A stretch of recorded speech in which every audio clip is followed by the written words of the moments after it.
Наши предки давным-давно приметили, что хороший урожай зависит от фаз Луны.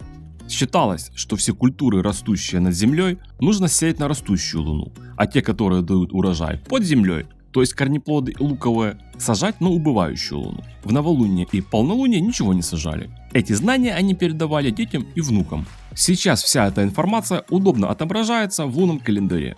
Лунный календарь садовода и огородника составляют на основе фаз Луны и знаков зодиака, плодородных и неплодородных. В феврале 2022 года фазы Луны выглядят следующим образом. Новолуние приходится на 1 февраля.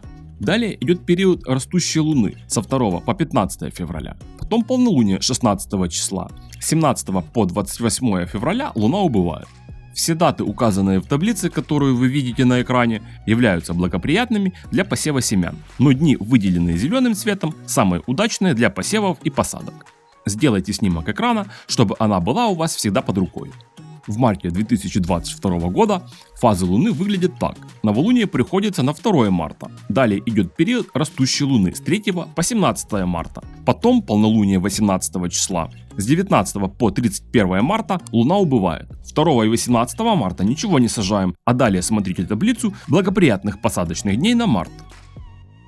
Полезен лунный посевной календарь или нет, решать каждому. Главное сажать растения с хорошим настроением и позитивными мыслями.